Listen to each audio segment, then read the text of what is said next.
এই শোনো না গো, আমাদের পুতুল ডায়েরি চ্যানেলটি সাবস্ক্রাইব করে পাশে থাকা বেল আইকনটি বাজিয়ে দিও প্লিজ। আর গল্পটি ভালো লাগলে অবশ্যই লাইক কমেন্ট করে শেয়ার করে দিও। আকাশ আজ মেঘলা, মাঝে মাঝেই থেমে থেমে বৃষ্টি, না বেশি না কম, ইলশেগুড়ি যাকে বলে আর কি। এই মুহূর্তে বেশ ঠান্ডাও লাগছে পৌষের, গরম গরম খিচুড়ি খাওয়াই যায়, কিন্তু না, তৌসিফ তাকে শান্তি দিচ্ছে না। এখনই রেডি হতে বলেছে ওকে, পৌষ এত করে বলছে কোথায় যাবে, উত্তর নেই এর।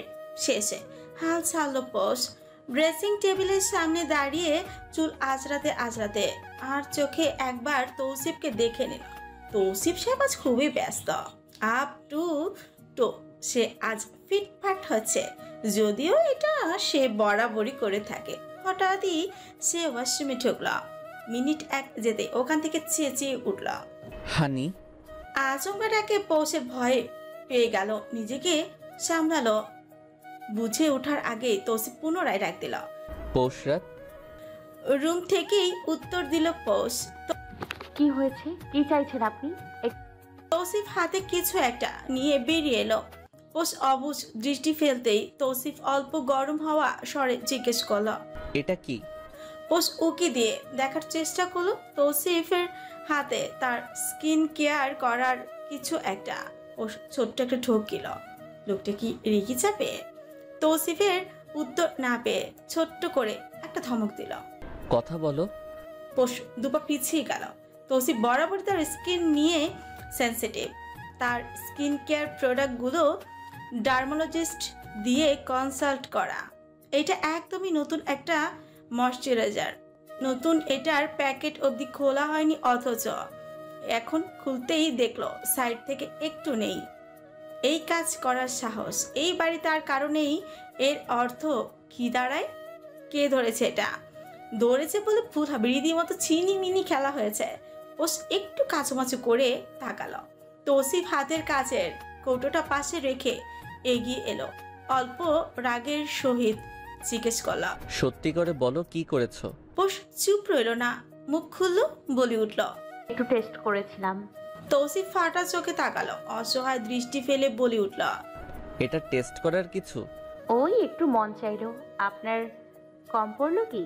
একদিন একটু কম লাগালে কি বা হবে, আসলে স্মেলটা এত সুন্দর, সাথে ফ্লেভারটাও ভালো, তাই সহ্য করতে পারলাম না, একটু খেয়ে নিলাম। ভালোই ছিল, বিশ্বাস না হলে আপনি ট্রাই করে দেখুন। তৌসিফ বড় বড় চোখ দিয়ে তাকিয়ে রইল, সন্ধিয়ান গলায় প্রশ্ন করলা, আগে পরে আরো খেয়েছো? মাথা নাড়ালো ভদ্রতার সহিত। একবার ভাবলো তৌসিফ বুঝি রেগে গেল, কিন্তু কপাল ভালো বলে কথা। তৌসিফ ওর হাত ধরে নিজের কাছে নিল, পাশে বসে মাথায় হাত রেখে বল, মেডিসিনগুলো ঠিক মতো নিচ্ছ না? বড় চোখ দিয়ে তাকিয়ে পোষ ফটাফট বলে উঠল, রোজ খাই, সকালে 2টো, রাতে 3টা, দুপুরেরটা এই তো মাঝে মধ্যে মিস যায়। মিথ্যে মাঝে মধ্যে শুনলেই বোঝা যায়। পৌষের কথা ধরনও তাই। তৌসিফ হতাশার শ্বাস ফেলে বল, তুমি তো জানো তোমার আয়োডিন ডেফিসিয়েন্সি আছে, তবুও কথা শোনো না, কেন নিচ্ছ না মেডিসিন? পোষ চোরের মতো ধরা পড়ে মুখটা চোরের মতোই করল। এখন ভাই ভাব আর কাজের তো মিল দরকার। ক্লাসে ভাব ও কাজ বাংলা বই পড়ছে পোষ। ভাবের সাথে অবশ্যই কাজের মিল দরকার, না হয় বাস্তবায়ন ঘটবে কিভাবে? এখন তো বড় গলায় ডাকাতের মতো কথা বলা যাবে না। পোষ তবুও বলল, ওটার জন্য শুধু মাথা ঘোরায় একটু একটু। একটু? যা গেল তো ফেসে। বসা থেকে সোজা হয়ে দাঁড়ালেই তো মাথা ঘুরান্টি দেয়। তৌসিফের হাতটা ধরল, মুঠোয় পুড়ে বলল, মাটি, চক এসব জিনিস অনেকের খেতে মন চায়, জানো এর কারণ কি? পোষ মাথা নাড়ল, সে জানে না। তৌসিফ বলল, এক হয় যখন কোনো মেয়ে প্রেগনেন্ট থাকে তখন মুডের উপর ডিপেন্ড করে এসব উদ্ভট কিছু খেতে মন চায়। কথা হলো তুমি তো আমার বাবুরাম্মু এখন হচ্ছ না। হব একদিন। একদম মুখের উপর প্রতিবাদ। তৌসিফ এখন যথেষ্ট সিরিয়াস, তাই গম্ভীর কণ্ঠে বলল, তোমার কারণ হলো 2 নাম্বারটা, আয়োডিন ডেফিসিয়েন্সি থাকলেও মানুষ এসব খেতে চায়। তোমার স্টেজ হাই পৌষরাত, মেডিসিনগুলো প্লিজ কনজিউম করো, এভাবে সমস্যা বাড়বে। বিশ্বাস করো আমাকে। তুমি কাঁদতে কাঁদতে আধমরা হয়ে গেলেও আমি হসপিটালেই রাখবো তোমাকে। তোমাকে আমার সুস্থ চাই একদম, বুঝেছো? বস মাথা নাড়ালো, মানে ও বুঝেছে। না বুঝে উপায় নেই, বুঝতে তাকে হবেই। এইসব মাটি জাতীয় কিছু দেখলেই তার খেতে মন চায়, খুব করে মন টানে। তৌসিফ ওকে বুঝিয়ে শুনিয়ে এবার কিছুটা নরম হলো। নরম স্বরে এসব বুঝালে পোষ কানে তুলবে না, কাদা হলো। পোষ মাথা নেড়ে বুঝালো বুঝেছে। তৌসিফ এই দফায় বউকে কাছে টেনে নিল, চুলগুলো হাতড়ে দিতে দিতে বলল, তাড়াতাড়ি তৈরি হও হানি। পোষ ছটকা মেরে হাত ছড়ালো, নিজেও সরতে সরতে মিনমিন করে বলল, এতক্ষণ ভেচকি দিয়ে এখন ঢং আলগা পিরিত দেখায়।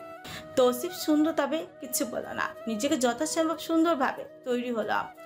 পারফিউম দিতে দিতে চারিদিকে মাতোয়ারা করে ফেলেছে যেন। পোষ কোনো মতে হিজাব বেঁধেই বিছানায় বসে রইল, আর চোখে বিরক্ত হয়ে তৌসিফের রং ঢং দেখলো একটু। বেশ খানিক সময় পর রেডি হলো তৌসিফ, পকেটে মানিব্যাগ ঢুকাতে ঢুকাতে বলল, লেট হচ্ছে তো হানি, তাড়াতাড়ি করো। পৌষের মন চাইলো তৌসিফের এই সুন্দর মুখটা খামচে ধরতে।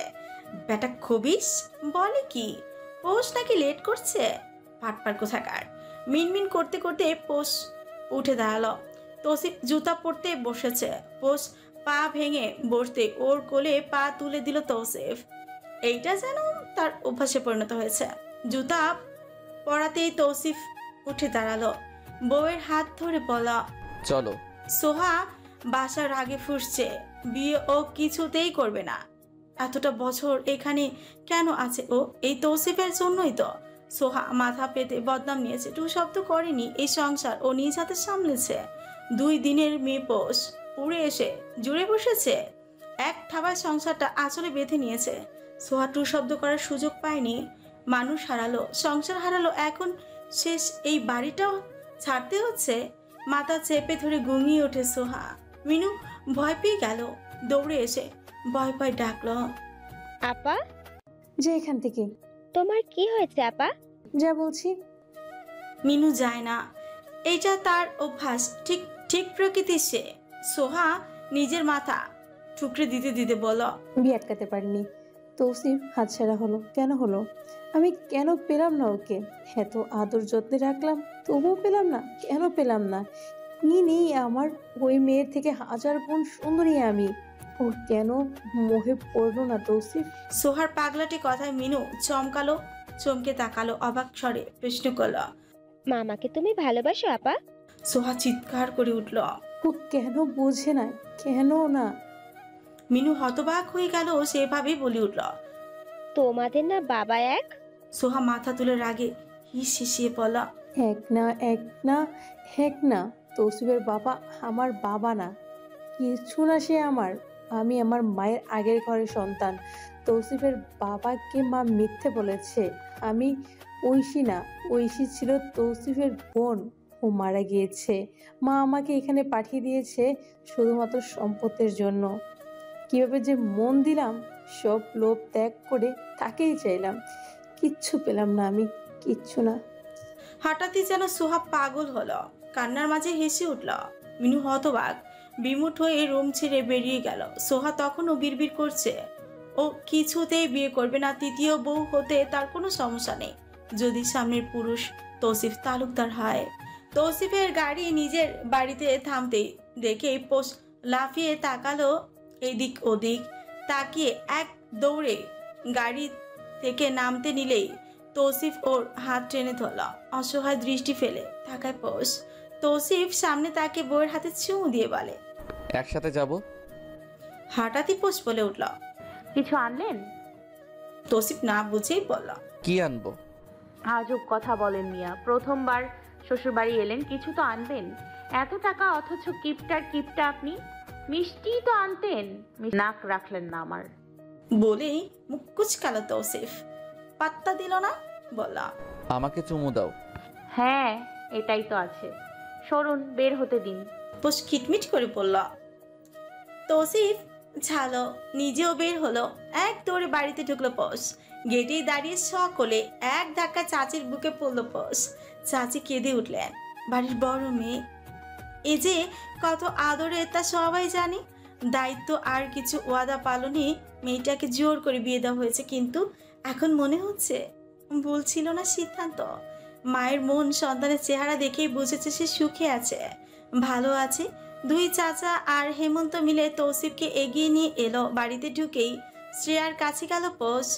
এরা যেন দু বোন।